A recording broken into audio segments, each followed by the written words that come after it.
Je m'appelle Rachel et j'aimerais vous ramener à un dimanche ensoleillé qui a commencé comme n'importe quel autre, mais qui est finalement devenu un jour qui a complètement changé ma vie. C'était l'un de ces jours que vous ne vous attendez pas à ce qu'il se démarque, mais qui finit par devenir éternel dans votre mémoire. En arrivant chez mon frère James, un tourbillon d'émotions m'a envahi. J'étais impatiente de rencontrer tout le monde, mais j'étais aussi un peu nerveuse. Cela faisait quelques mois que toute la famille ne s'était pas réunie, et j'avais hâte de rattraper le temps perdu. J'avais aussi une nouvelle excitante à partager, je venais d'obtenir un nouveau poste de manager dans l'une des principales entreprises de marketing, un accomplissement pour lequel j'avais beaucoup travaillé. Mon véhicule, une berline noire de 1998, était rempli de sacs de chips et de salsa faite maison. Oui, c'était modeste, surtout comparé aux autres véhicules dans le garage, mais c'était le mien, et je l'avais payé. Il me conduisait là où j'avais besoin d'aller, et c'était ce qui comptait vraiment. À peine sorti de ma voiture, James m'attendait déjà avec un sourire sur le visage. « Oh, nous commencions à soupçonner que tu avais abandonné, a-t-il ri. » J'ai éclaté de rire en lui tendant les sandwichs. Jamais, le trafic était chaotique, mais j'ai réussi à arriver. Nous sommes entrés dans le jardin et l'odeur des hamburgers en train de cuire m'a immédiatement enveloppée. J'ai vu Marie, la femme de James, près du jardin. Elle avait l'air d'être sortie d'un magazine de mode, vêtue d'une jolie robe d'été et de grandes lunettes de soleil de marque. Elle savait toujours comment attirer l'attention, et aujourd'hui ne faisait pas l'exception.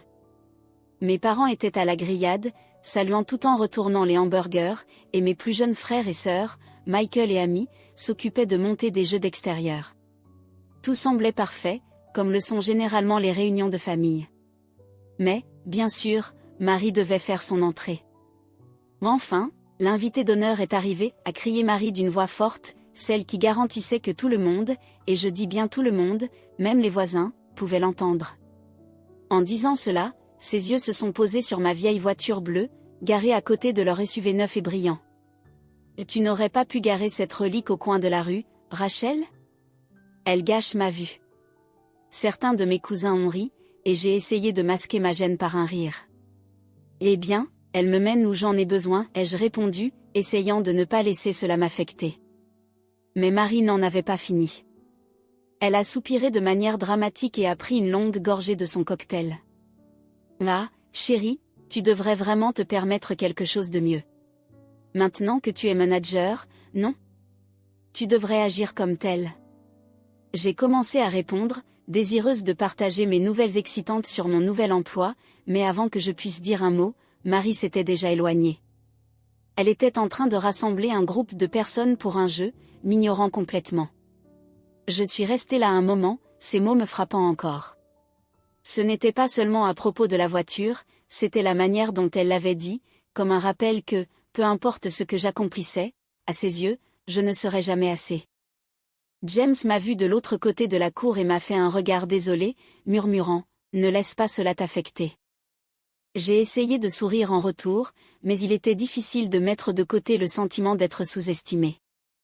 L'après-midi s'est poursuivi comme la plupart des barbecues, des jeux, des conversations et des retrouvailles en famille. J'ai essayé de m'amuser, mais le commentaire de Marie continuait de résonner dans ma tête. Ce n'était pas la première fois qu'elle me faisait me sentir petite, et je savais que ce ne serait pas la dernière. Il ne s'agissait pas vraiment de la voiture, mais de la compétition tacite qu'elle semblait toujours avoir avec moi, me rappelant ma place dans son monde. Quand nous nous sommes tous assis pour manger, la conversation coulait facilement. Tout le monde partageait les nouvelles de sa vie, des nouveaux emplois aux nouvelles familiales. Quand est venu mon tour, j'ai partagé la grande nouvelle de mon nouvel emploi. La famille m'a félicité et j'ai reçu quelques questions sur le poste, mais même avec l'attention sur moi pendant un moment, Marie a réussi à reprendre le dessus en parlant de son propre poste dans une entreprise similaire, faisant paraître ma réussite comme négligeable par rapport à la sienne. Elle ne savait pas que j'avais quelque chose d'encore plus grand en réserve, quelque chose qui changerait tout, mais je ne voulais pas qu'elle gâche le moment, du moins pas encore. Alors que tout le monde s'installait à table pour profiter du repas, Marie s'est penchée et a dit avec un sourire en coin, « Alors, Rachel, ce nouveau travail doit être une grande avancée par rapport à l'ancien, n'est-ce pas ?» Elle a ri avant d'ajouter, « J'espère qu'il te paie assez pour que tu puisses bientôt changer cette voiture. » Elle a poussé James, trouvant clairement son commentaire drôle. J'étais sur le point de répondre, mais avant que je puisse dire un mot, ma mère est intervenue. Nous sommes tous très fiers de Rachel, elle a beaucoup travaillé pour cela, a-t-elle dit avec un sourire chaleureux. Les mots de ma mère étaient pleins de fierté. Le reste du repas a continué avec des rires et des histoires de famille, mais je ne pouvais pas éloigner la tension qui bouillonnait juste sous la surface. Le commentaire de Marie, bien que dit avec un sourire, m'avait atteinte. Elle semblait toujours savoir comment me piquer, et je sentais cela me ronger toute la soirée. Alors que le soleil commençait à se coucher, les gens ont commencé à dire au revoir. J'ai aidé à nettoyer, tout en pensant à l'arrogance de Marie et en essayant de chasser le sentiment inconfortable que j'avais à l'idée de commencer mon nouvel emploi le jeudi. Ce jeudi matin, mes nerfs étaient à vif alors que je marchais vers le bâtiment en verre élégant de mon nouveau bureau. Les premiers jours sont toujours stressants, mais celui-ci était à un autre niveau. Je n'allais pas seulement commencer un nouveau travail, j'allais prendre un poste de manager dans l'une des principales agences de marketing de la ville. La pression semblait énorme, et mon estomac se tordait d'un mélange d'excitation et d'anxiété. Quand je suis entrée, la réceptionniste m'a accueillie avec un sourire amical. « Bonjour, Rachel, il vous attend d'en haut. » J'ai pris une grande respiration en marchant vers l'ascenseur, essayant de calmer mes nerfs. Lorsque les portes de l'ascenseur se sont ouvertes, j'ai été accueillie par des applaudissements. Mon équipe était là, applaudissant, me recevant avec de grands sourires. C'était un moment surréaliste qui a un peu apaisé les nerfs accumulés. Le directeur, Monsieur David, s'est approché et m'a serré la main fermement.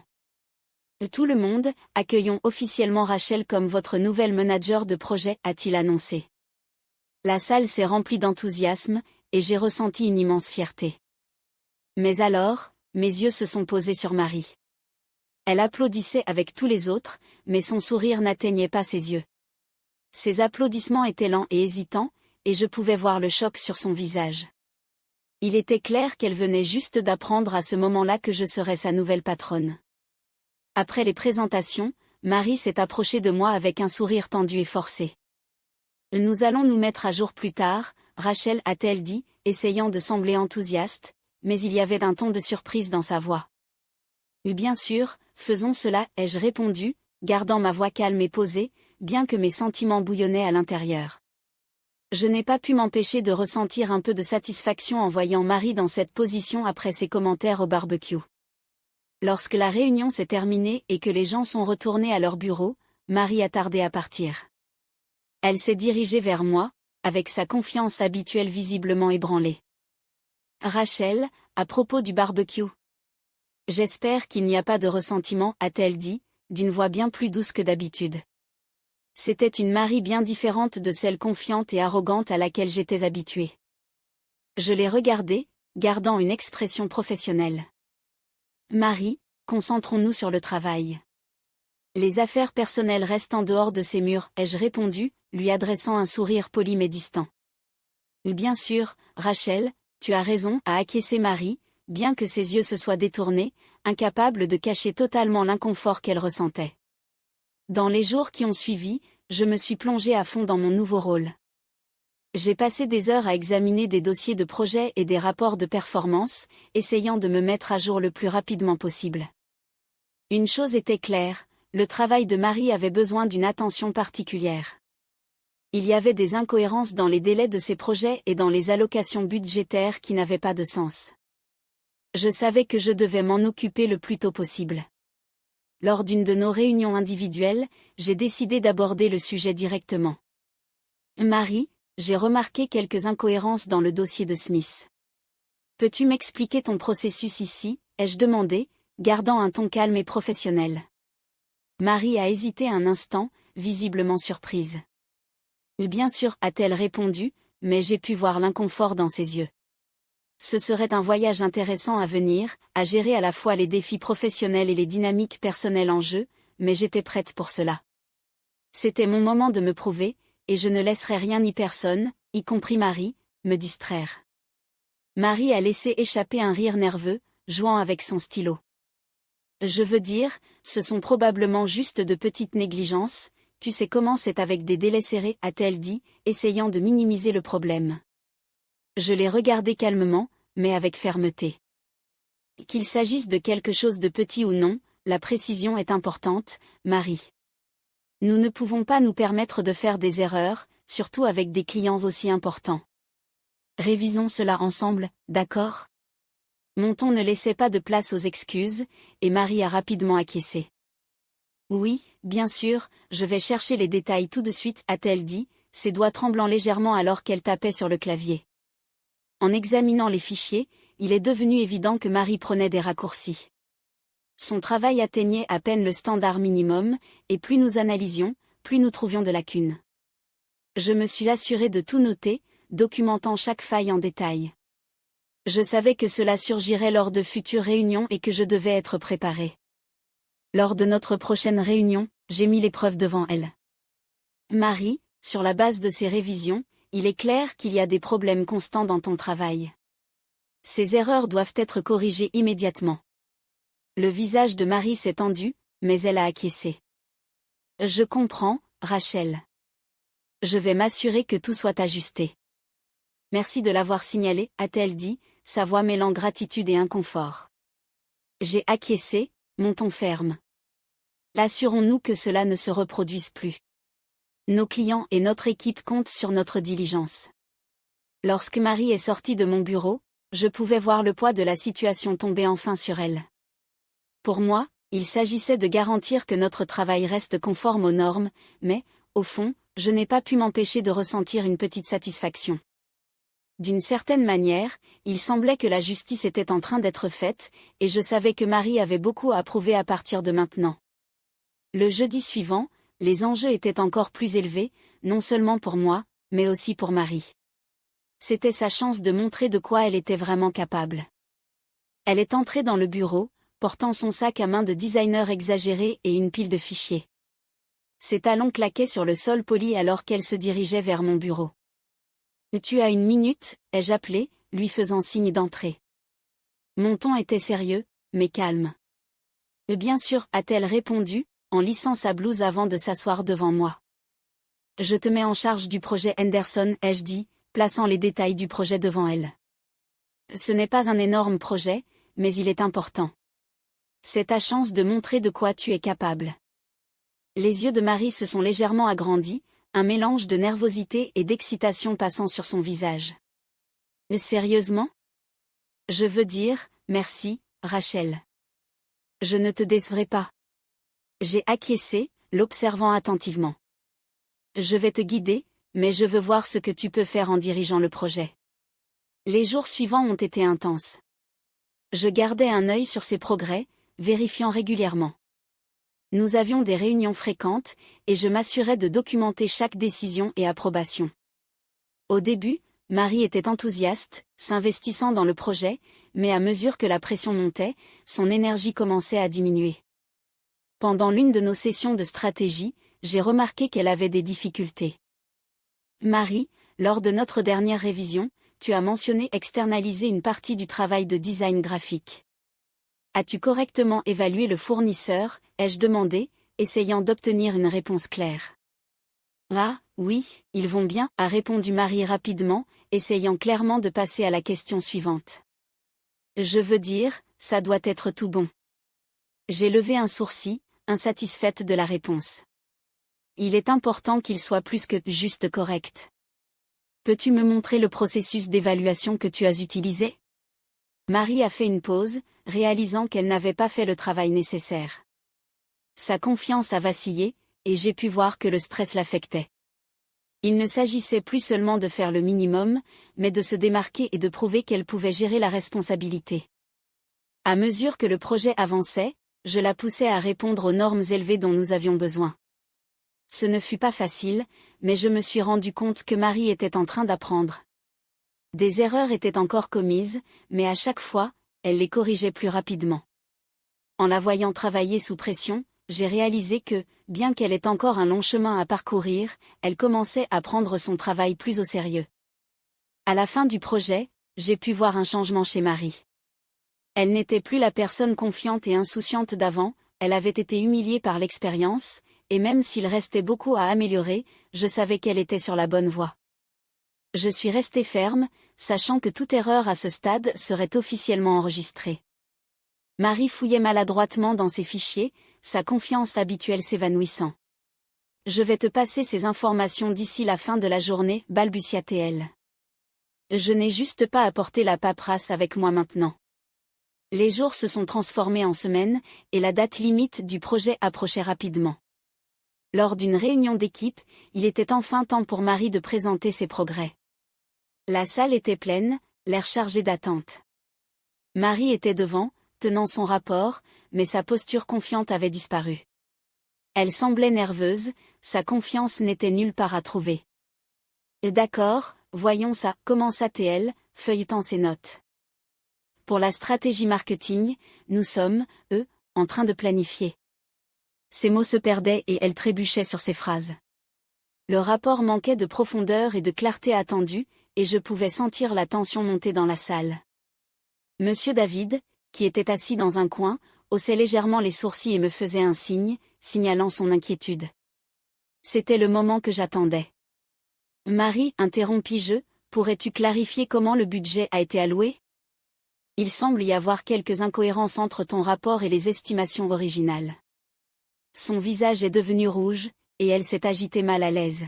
« Eh bien, j'ai dû faire quelques modifications de dernière minute et les coûts, eh bien, ils ont un peu échappé à tout contrôle. » « Je comprends, » répondis-je, gardant un ton calme, mais ferme. « Il est crucial que nous respections le budget prévu, surtout en travaillant avec de nouveaux clients. Nous devons nous assurer que cela ne se reproduise pas. » Je regardai autour de la salle et vis l'inquiétude sur les visages des membres de l'équipe. Il était important que tout le monde apprenne de cela, pas seulement Marie. Lorsque la réunion fut terminée, l'équipe sortit peu à peu, et des murmures sur l'état du projet remplirent la salle. Marie resta en arrière, sa défaite évidente, et sa confiance habituelle s'était effondrée. Je pouvais voir le poids de la situation l'accabler. « Rachel, » dit-elle à voix basse. Quand elle s'approcha de moi, elle dit, « J'ai essayé de gérer ça, mais je ne sais pas où j'ai échoué. » Je la regardai, maintenant avec un ton ferme mais sans dureté. « Gérer des projets implique supervision et adaptabilité, Marie. Nous devons discuter de la manière dont nous pouvons réparer cela. » Marie hocha la tête, acceptant de se réunir avec moi plus tard pour résoudre les problèmes. Je pouvais voir qu'elle était embarrassée, mais c'était plus qu'une simple erreur de sa part, il s'agissait de maintenir un niveau élevé pour toute l'équipe. J'ai tout soigneusement documenté, notant les problèmes dans son travail. Il était désormais clair pour tous que sa mauvaise gestion avait causé des problèmes, mais je n'étais pas heureuse de son échec. Ce n'était pas une question de vengeance, mais de protéger l'entreprise et nos clients. Maintenir des normes professionnelles était essentiel. Le lendemain de cette réunion difficile, le bureau était anormalement silencieux pendant que je marchais jusqu'à mon bureau. J'entendis des chuchotements derrière moi, les gens commentaient ce qui s'était passé. Marie marchait de long en large près du distributeur d'eau et m'intercepta avant que je puisse m'asseoir. « C'était un piège, n'est-ce pas ?» accusa-t-elle, sa voix pleine de tension et de confusion. « Tu étais contre moi depuis le début. » Je gardai ma posture et la regardai droit dans les yeux. « Je t'ai donné une opportunité, Marie, » répondis-je d'un ton équilibré. Le résultat était entre tes mains, pas les miennes. Marie semblait frustrée, sa colère à peine contenue. Je comprenais qu'elle était bouleversée, mais son accusation n'était pas juste. Elle avait eu toutes les chances de réussir, et les décisions qu'elle avait prises lui revenaient. Je n'étais pas là pour la saboter, mais pour m'assurer que le travail soit bien fait. Elle fit une pause un moment, son visage s'adoucissant alors que la réalité de la situation l'atteignait. « Je ne voulais pas que les choses se passent ainsi, » murmura-t-elle, sa voix désormais plus douce. « Je sais, » répondis-je, mais cela va au-delà d'un simple projet. Il s'agit d'apprendre de ses erreurs et de s'améliorer. Nous ne pouvons pas laisser cela se reproduire. Marie acquiesça, comprenant enfin la gravité de la situation. Elle devait assumer la responsabilité de ses actes, et j'espérais que cela serait un tournant pour elle. Il ne s'agissait pas de la détruire, mais de veiller à ce qu'elle grandisse grâce à cette expérience. Nous devions tous être responsables, et je savais que si elle prenait cette leçon au sérieux, elle pourrait inverser la tendance. Je gardai mon calme et ma sérénité, même lorsque le ton de Marie devint plus émotif. Mais tu as juste regardé mon échec, dit-elle, la voix tremblante de désespoir. Tu aurais pu m'aider davantage, tu aurais pu me guider. Aider est une chose, répondis-je. Mais faire le travail à ta place est une autre chose. Nous devons tous respecter les normes de l'entreprise, et malheureusement, ton travail ne répondait pas à ces attentes. Elle souffla, levant les mains en signe de frustration. Alors c'est ça? Tu vas juste regarder mon échec? Il ne s'agit pas de te regarder échouer, Marie. Je documente les performances de tous, c'est mon travail et ce n'est pas personnel, dis-je, essayant de garder un ton ferme mais professionnel. Plus tard dans l'après-midi, Monsieur David nous convoqua toutes les deux dans son bureau. La tension dans l'air était palpable alors que Marie et moi nous asseyions devant lui. Il posa les documents que j'avais préparés sur la table: budget mal géré, fournisseurs non vérifiés et problème de calendrier. Après avoir examiné les preuves et pris en compte les observations de Rachel, nous avons décidé que le mieux pour l'entreprise est de suivre des chemins séparés, Marie, déclara Monsieur David avec fermeté. Le visage de Marie pâlit, le feu dans ses yeux s'éteignant à mesure que la réalité de la décision s'installait. Je comprends, murmura-t-elle, la voix presque inaudible. La nouvelle du licenciement de Marie se répandit rapidement. Lors de notre prochaine réunion familiale, l'atmosphère semblait un peu étrange. Mon frère James s'approcha de moi alors que je servais un café. Je sais que c'était difficile, Jules, ça va, demanda-t-il, l'inquiétude évidente. J'ai fait ce que je devais faire, James. Ce n'était pas par vengeance, c'était par intégrité, répondis-je, ressentant le poids de la situation. Il acquiesça et me donna une tape réconfortante sur l'épaule. Je sais, sœur, et je pense qu'au fond, tout le monde le sait aussi. Nos parents, toujours soutenants, ne mentionnèrent pas l'absence de Marie. Au lieu de cela, ils se concentrèrent sur le maintien de la famille unie, rendant la soirée plus légère au fil du temps. Les rires et les conversations aidèrent progressivement à apaiser la tension qui régnait au début. Par la suite, en rentrant chez moi, le bruit familier de ma vieille voiture m'a offert un moment de réflexion. En observant les lumières de la rue passer floues, je repensais à tout ce qui s'était passé. Mon travail exigeait des décisions complexes, des décisions qui impactaient non seulement moi, mais aussi les personnes autour de moi. Bien que je n'ai pas eu l'intention de blesser personnellement Marie, j'étais consciente que ma fonction était de préserver les normes professionnelles. Cela impliquait de faire des choix difficiles, même lorsqu'ils concernaient des membres de la famille.